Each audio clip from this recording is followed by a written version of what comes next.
Entrevista Matutina. Amigos, bienvenidos a Entrevista Matutina por Venevisión. Aquí estamos como todos los días, comenzando la jornada con los puntos de vista de los protagonistas de la vida nacional. Hoy nos acompaña en el estudio Mercedes Malavé, coordinadora nacional de Unión y Progreso. Bienvenida, gracias por acompañarnos. Gracias a ti, José Gregorio, y buenos días a todos. ¿Qué esperar del nuevo CNE? Bueno, haciendo quizás un juego de palabras, pues el nuevo CNE es bastante amoroso para el gobierno y bastante odioso para la oposición.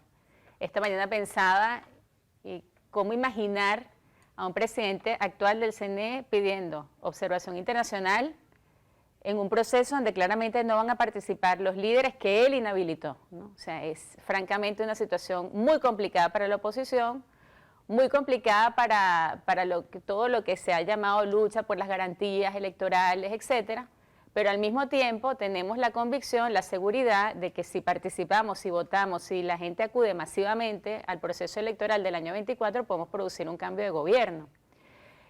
Es imperativo, lo digo cada vez que puedo, gracias a estos espacios de medios de comunicación, producir un cambio de gobierno en el 2024. Tenemos que producir un cambio de gobierno, un cambio en cobrar el principio de alternabilidad democrática, y la única manera de hacerlo de manera pacífica, organizada, normal para el país, es mediante la participación electoral. No tenemos otro camino. ¿Cómo se hace para motivar a la gente que participe?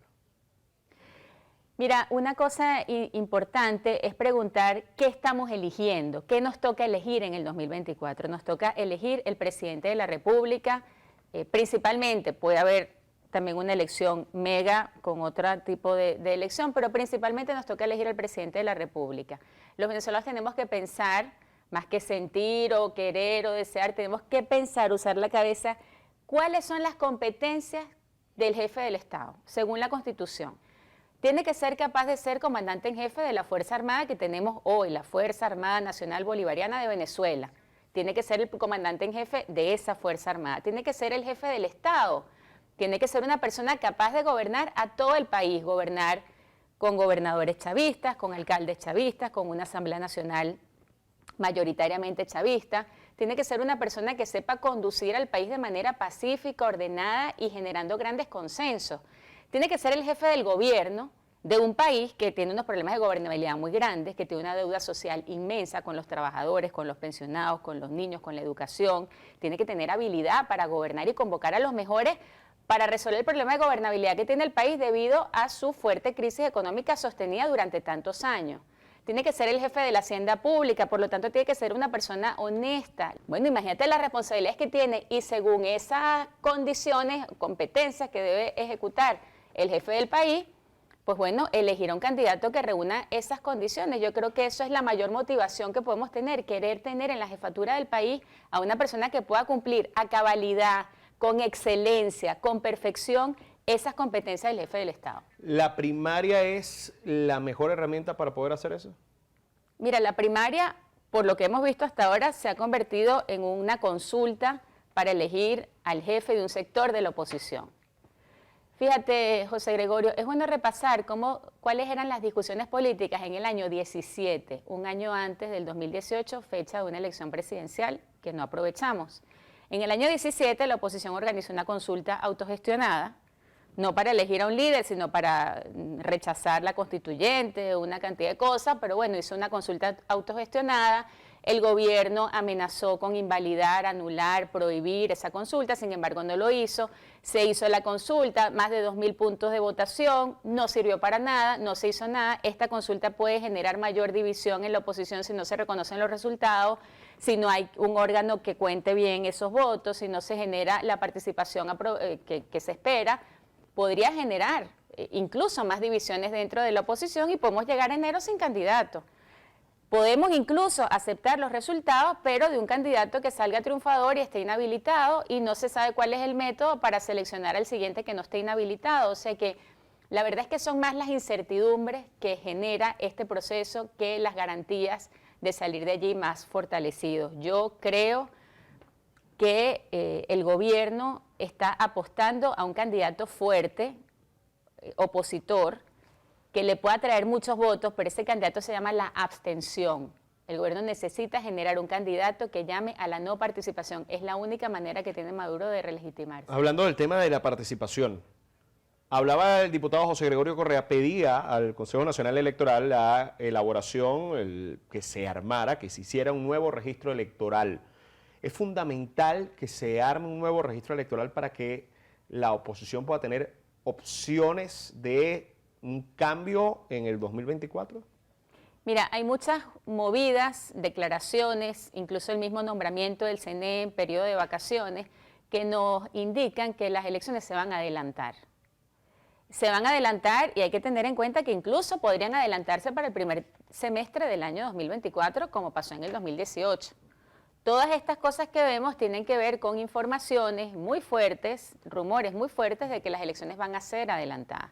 Razón de más para que la oposición se enserie en cuáles son las competencias que debe reunir el candidato para apostar fuertemente, llamar a un gran consenso nacional donde se involucren otros sectores que no son solamente los partidos, porque los partidos están pequeños, reducidos en estos años, y sean capaces de generar una alternativa fuerte que independientemente del número de candidatos que haya, la gente sepa por quién va a votar y quién es el que puede cobrar la alternabilidad el año que viene. Pensando más allá de todo esto, ¿cómo ver en el escenario precisamente de la primaria la alianza Capriles-Rosales? Dos candidatos que se adversaron anteriormente, o mejor dicho, fueron polos opuestos en la búsqueda de un candidato unitario por parte de la oposición y ahora se encuentran en el camino del 2024. ¿Qué lectura darle a esto? Bueno, Rosales no se inscribió en las primarias, tampoco, digamos, ha mantenido una postura imparcial frente a las primarias, frente a los candidatos que están inscritos. Él apuesta a Enrique Capriles, pero de todas maneras son pasos que se van dando hacia, digamos, la construcción de una alternativa que aún no vemos ni sabemos cuál va a ser, ¿no? Porque Capriles está inhabilitado, por lo tanto, el resultado de las primarias, si el que quede primero está inhabilitado, el que quede segundo está inhabilitado, el que queda de tercero no se sabe si va a ser él o va a ser otro, si lo apoyan o no en alianzas, pues mira, la verdad es que todas estas cosas yo las veo muy incipientes, bastante inseguras en cuanto a sus métodos o estrategias de posicionamiento político, y creo que lo que hacen es llenar a los venezolanos de más incertidumbre. Si me preguntas a mí, Mercedes Malavé, ¿qué estaría yo haciendo en este momento? Primero, insistiendo en la participación electoral, en la necesidad de votar por un candidato que, aunque no sea el perfecto, el ideal, el que mejor exprese las demandas de un grupo, aunque no se considere libertador ni opositor puro, pues sea la persona que le pueda dar garantías a todos de gobernar los próximos años de una manera pacífica, serena para el país, porque va a tener que emprender grandes reformas. Se tiene que reformar el poder judicial, se tiene que reformar el poder moral, y eso hay que hacerlo en un clima de consenso, de confianza y de garantías para todos. Yo estaría insistiendo en eso y en la elaboración de un proyecto de país. ¿Qué vamos a hacer? ¿Por qué queremos llegar al gobierno? ¿Qué queremos resolver? ¿Cómo lo vamos a hacer?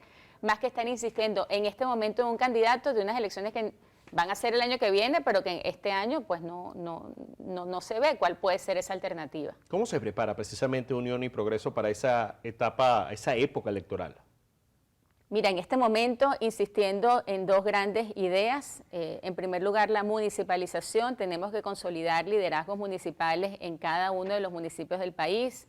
El cambio político en Venezuela se tiene que dar de abajo hacia arriba. Tenemos que insistir en unas grandes ideas para el cambio político y económico en Venezuela. Uno de esos temas grandes es la descentralización del poder, la autonomía municipal y local para poder ejecutar con mayor eficacia los cambios necesarios para que haya inversión, para que haya empleo, para que haya buena educación en el país. Eso por un lado lo insistimos en los estados, en los municipios y cada vez que recorremos el país. Y en segundo lugar, aparte de consolidar esos liderazgos municipales, la importancia de ir a votar. Vamos a enfrentarnos a una carrera de obstáculos. Estamos como los psicólogos en el deporte, que preparan a los jugadores para el reto al que les toca enfrentarse. Va a ser cuesta arriba, va a ser lleno de atropellos, va a estar lleno de falta o ausente de garantías. Sin embargo, tenemos que votar. En el año 17, como te venía diciendo antes, había convicción de que había que votar. De hecho, la oposición participó en un proceso electoral en octubre del año 17 para elegir gobernadores. Sin embargo, en enero dijeron no se puede votar. Entonces, no está asegurada la participación electoral.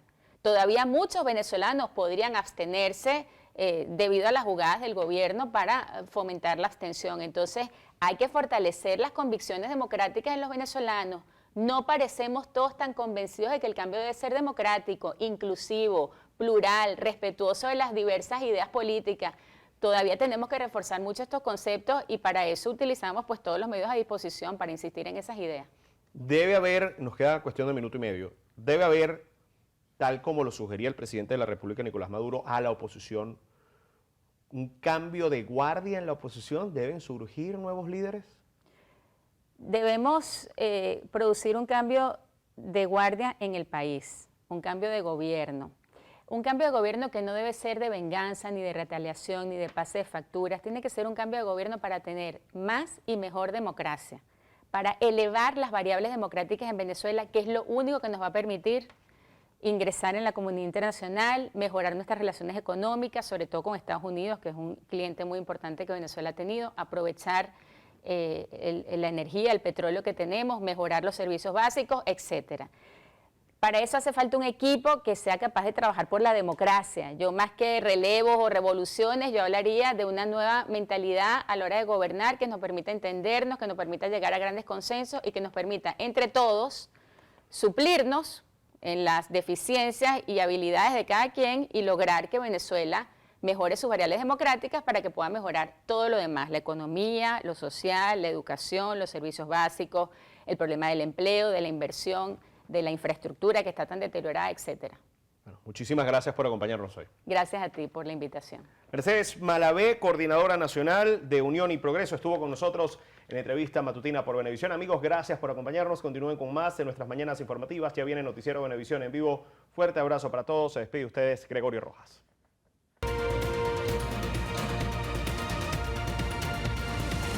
Entrevista matutina